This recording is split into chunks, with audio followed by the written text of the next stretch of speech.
नमस्कार मित्रांनो मैत्रिणींनो, नमस्कार. माझं नाव प्रमोद रानडे. आता आपण ज्या कंपनीचा अभ्यास करणार आहे त्याचं नाव आहे oil India limited. Okay, public sector undertaking company आहे. पी/ई 10 आहे, ROC 13%, ROE पण 13%. ओके, बुक व्हॅल्यू 300 रुपये आहे आणि मार्केट प्राईस मे बी 400 रुपये असेल. ओके, डिव्हिडंड यील्ड 2.5% आहे, 2.77%. फेस व्हॅल्यू 10 आहे, त्यामुळे फ्युचर स्प्लिटची पॉसिबिलिटी प्रचंड चांगल्या प्रमाणात आहे. 1 वर्षाचा PAT 16% पडला आहे, त्यामुळे मार्केट प्राईस 23% पडले आहे. ओके, इक्विटी जास्त आहे, 1627 कोटी आहे. बॉरोइंग पण 30,000 कोटी आहे, कारण ऑइल एक्सप्लोरेशन कंपनी आहे ही आणि नॅचरल गॅस पण शोधत असते आणि क्रूड ऑइल पण शोधत असते. ऑपरेटिंग कॅश 11,000 कोटी आहे. फॅन्टॅस्टिक ऑपरेटिंग कॅश आहे. गेल्या वर्षी 11,400 कोटी होता.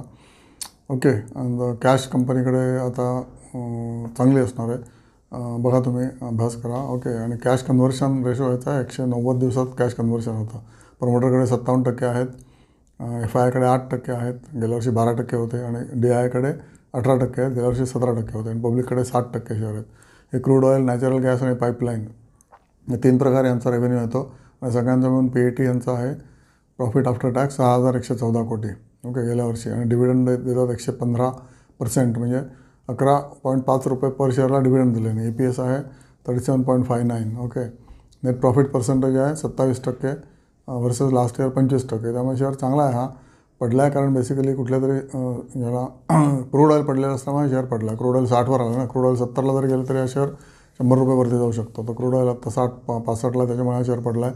Same thing about ONGC.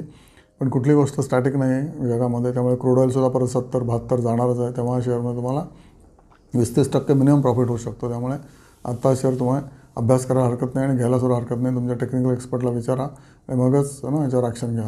9 MMTPA आहे रिफायनरी मोठी. NRL एक्सपान्शन चाललं आहे विथ BPCL आणि डिसेंबर 25ला कंप्लीट होणार आहे. त्यामुळे हे जर कंप्लीट झालं तर त्यांचा सेल्स अजून वाढेल, प्रॉफिटेबिलिटी पण अजून वाढेल. ऑब्वियसली यांची महाराष्ट्रामध्ये पण मोठी रिफायनरी येते आहे, बारसूला वगैरे वगैरे. तर एक्सपान्शन मोडमध्ये असतात ह्या कंपन्यासारख्या, त्याच्यामुळे त्यांना कर्ज मात्र प्रचंड असतं, पण ऑब्वियसली त्याच्यातनं प्रॉफिट पण उत्पन्न होत असतो. आणि त्याच्यामुळेच हा शेअर बघण्यासारखा डेफिनेटली आहे आणि सेफ शेअर आहे. डिव्हिडंड यील्ड आहे, स्वस्त आहे, P/E 10 आहे फक्त. आणि टेक्निकल अभ्यास करा. सपोर्ट रेजिस्टन्स बघा. हा शेअर 342, 390ला येऊन परत वरती जाऊन आता 400 रुपयाला झाला असेल, पण 477 ओके किंवा 700 रुपयाला याचा पीक होता 2024ला. तर it can go to 600 for sure in next 2 years. बघा तुम्हाला पडते का. उत्तमोत्तम शेअर जे पडलेले असतात ते काढून मी तुम्हाला त्याचा थोडा अभ्यास करून पुढची लिंक लावून देण्याचा प्रयत्न करतो आहे. अभ्यास करूनच तुम्ही पुढची ॲक्शन घेऊ शकता. लगेच काय करायची आवश्यकता नाही आहे. वेट अँड वॉच आणि सोच कर समज कर आणि चांगल्या शेअरमध्ये इन्व्हेस्ट कर. Okay, thank you so much.